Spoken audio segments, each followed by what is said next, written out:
এখন ঠিক আছো তো? কোনো কথা না বলে মাথা দিয়ে ইশারা করে বললাম, ঠিক আছে।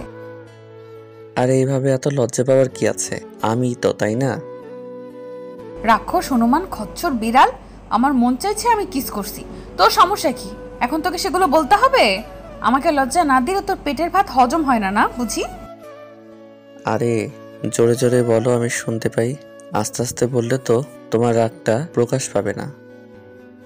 আপনি কি করে বুঝলেন যে আমি আপনার উপর রেগে আছি? যদি প্রিয় মানুষটা রাগ করে আর সেটা যদি আমি বুঝতেই না পারি, তাহলে কেন আমি তাকে ভালোবাসলাম? আচ্ছা, আজকে বিকেলে ঘুরতে যাব। আমাদের গ্রামটা অনেক সুন্দর। আপনি যদি আমাদের গ্রামে একবার ঘুরে আসেন তো এই গ্রাম ছেড়ে যেতেই চাইবেন না। যাবো। যে গ্রামের মেয়ে এত সুন্দর হতে পারে, জানি এই গ্রামটা কত সুন্দর হতে পারে। আমাকে অনেক শক্ত করে জড়িয়ে ধরে দেখুন, বেশি রকম চাপাবাজি করো না। এখন কিচ্ছু হচ্ছে না। আমি কি করলাম? কিছু হচ্ছে না মনে হয়। আমি তো এখনো কিছু করিনি। আপনার মতলবটা কি আমি ঠিকই ধরে ফেলেছি, তাই আমি বলতেছি ছেড়ে দেন, এখন কিচ্ছু হচ্ছে না। ধরতে যেহেতু পেরেছো তাহলে চুপচাপ থাকো, আমাকে আমার মতো থাকতে দাও। তারপর উনি আমাকে বিছানার উপর শুইয়ে দিল। দেখেন, একদম ভালো হবে না বলে দিচ্ছি। সবকিছুই ভালোই হবে, আমি বলে দিচ্ছি। চুপচাপ থাকো, চিৎকার করলে তোমার সমস্যা হবে। উনি ওনার পা দিয়ে আমার পায়ে সুরসুরি দিতে লাগলো। অফ, প্লিজ না, আমার কেমন কেমন জানি লাগতেছে। উনি চুপচাপ ওনার মতো আমার পায়ে সুরসুরি দিয়ে যাচ্ছে, আমার কথা শুনতেছে না। আমিও শুয়ে থাকতে পারলাম না, উঠে ওনার গলা জড়িয়ে ধরলাম। ওনার কানের লতিতে আলতো করে কামড় বসিয়ে দিলাম। ওনার কানে ফিসফিস করে বলতে লাগলাম, দেখুন আমার জানি কেমন কেমন করতেছে, প্লিজ আর সুরসুরি দিয়েন না। উনি আমাকে ঘুরিয়ে নিলেন আর আমাকে পেছন থেকে জড়িয়ে ধরলেন। আমার কাঁধে ওনার থুতনি রাখলেন আর আমার কানে ফিসফিস করে বলতে লাগলেন, একদম নড়াচড়া করবে না, চুপচাপ থাকো, আর যা হচ্ছে হতে দাও। অনেক দুষ্টুমি করেছো, আর না প্লিজ। এখন একটু বাইরে যাই, সবার সাথে একটু গল্প সল্প করি। একদম না, একেবারে গোসল করে বাইরে যাব, ঘুরতে যাব। আপনার জন্য এখন পর্যন্ত দুইবার গোসল করে নিয়েছি, আর না। সমস্যা নেই, আমি গোসল করিয়ে দেব। দুইবার হয়েছে তো কি হয়েছে, না হয় 3-4 বার হবে।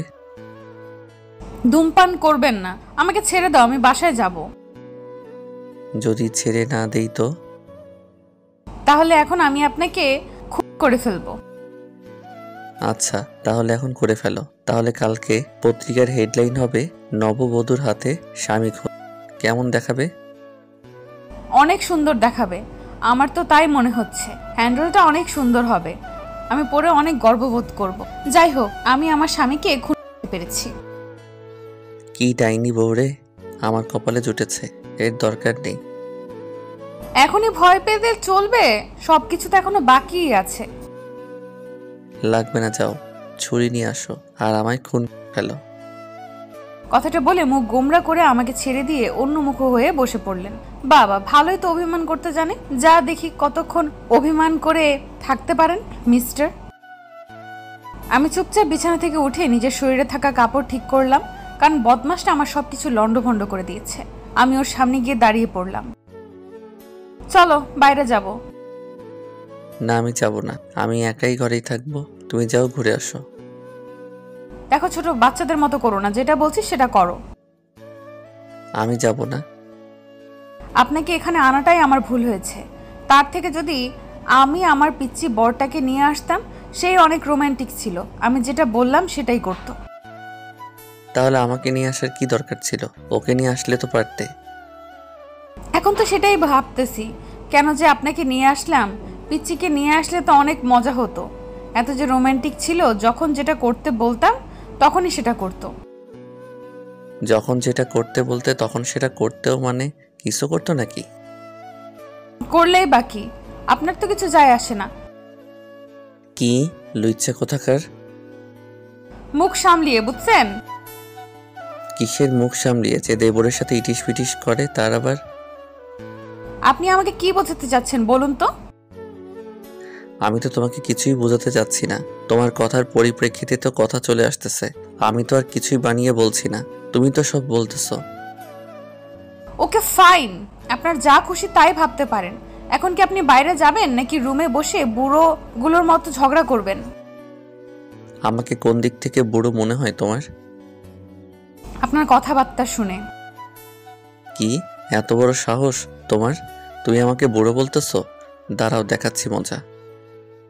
আচ্ছা, এখন না হয় ঝগড়াটা না করি, রাতের জন্য তুলে রাখি। রাতে যা খুশি তাই করিয়েন। এখন চলেন তাহলে কিছুক্ষণ ঘুরে আসি। ওকে, এখনকার মতো ছেড়ে দিলাম, রাতে দেখে নিব। আমি কি ছেড়ে কথা বলবো নাকি? তারপরও উনি আর কোনো কথা বললেন না, চুপচাপ রেডি হয়ে নিলেন বাইরে ঘুরতে যাওয়ার জন্য। আমিও আমার কাপড় চোপড় ঠিক করে নিলাম, কারণ ওনার সাথে থাকলে তো আমার সব কিছু ঠিক থাকে না। তারপর রুম থেকে বাইরে বেরিয়ে আম্মুকে বলে ঘুরতে বেরিয়ে পড়লাম। সত্যি তোমাদের গ্রামটা তো অনেক সুন্দর। দেখতে হবে না গ্রামটা কার? এই যে মহাশয়া, গ্রামে কিন্তু আপনি একা মেয়ে নন, অনেক মেয়ে আছে। আপনার লুচ্চামি বন্ধ করবেন আর চুপচাপ করতে থাকেন। আমি আবার কখন লুচ্চামি করলাম? আর আমার কোন ব্যবহারটা তোমার কাছে লুচ্চামি মনে হলো? উফ, এত ঝগড়া করতে পারবো না, মাথা ব্যথা করবে। এখন চুপচাপ হাঁটতে থাকুন, সামনে যাই। ওয়াও, এত সুন্দর নদী। এটা নদী না, এটা ধরলা নদীর শাখা নদী। তাও কিন্তু অনেক সুন্দর। ঘাটে ডিঙি নৌকা বাঁধা, ছোট ছোট ছেলে মেয়েগুলো গোসল করতেছে, আর কিছু কিছু নৌকা যাওয়া আসা করতেছে। কি সুন্দর দৃশ্য, তাই না? এর থেকে সন্ধ্যায় আরো অনেক সুন্দর লাগে পরিবেশটা।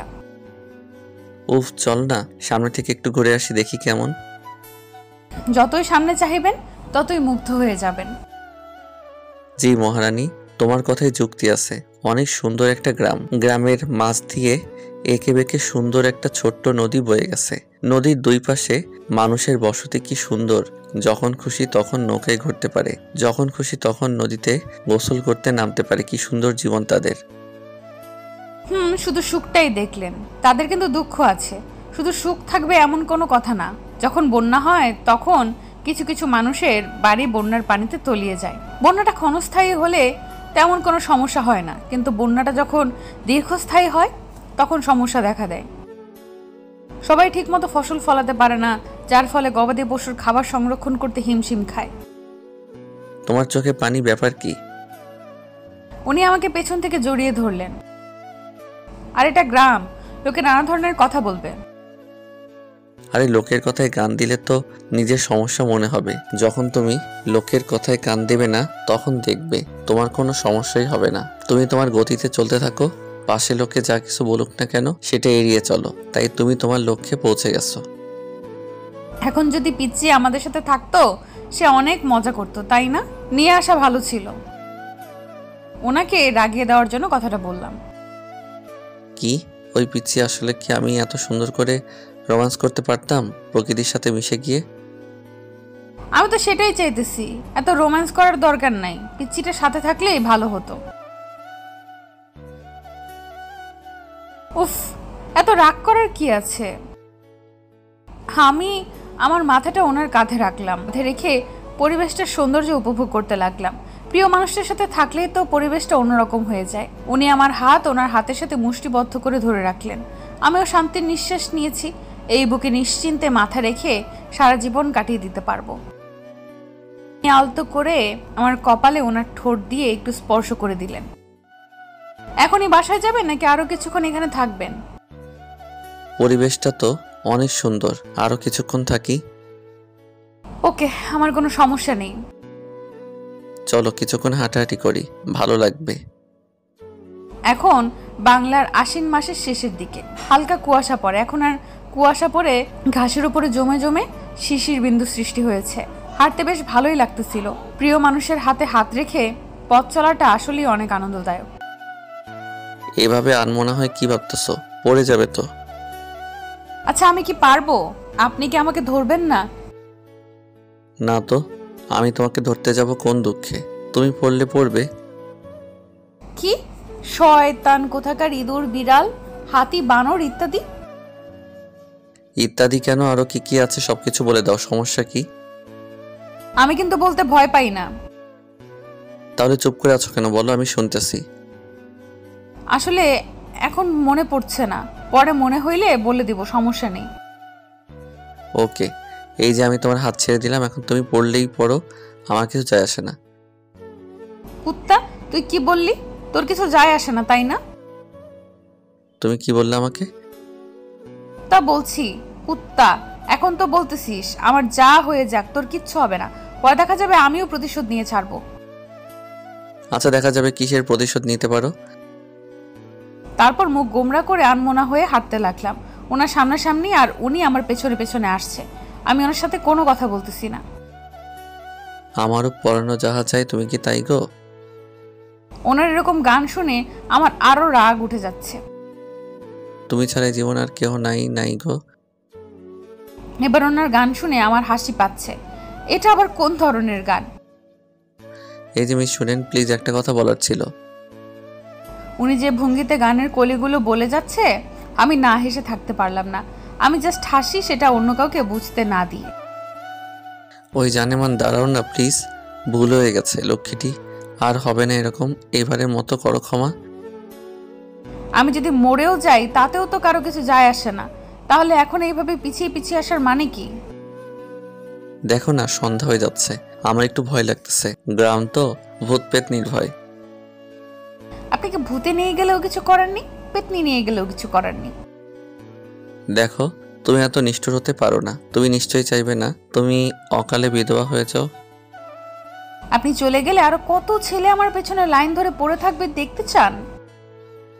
আরে ভাই, আমি যদি মরে যাই তাহলে কিভাবে দেখব? এটা দেখার জন্য তোমাকে বেঁচে থাকতে হবে, তাই বলতেছি এখন আমাকে এসে একটু জড়িয়ে ধরে হাঁটো না, না হলে আমার ভয় করতেছে, কখন জানি ভূতে নাকি পেতনি আমাকে নিয়ে যায়। এত বড় একটা ছেলে যার কদিন পর বাচ্চা হবে, তিনি নাকি ভয় পায়, বিষয়টা আজব লাগতেছে তাই না? আচ্ছা, বাচ্চা হবে, সেই বাচ্চা তো আপনাকে দেখে হাসবে যে তার বাবা এতটা ভীতু। আহ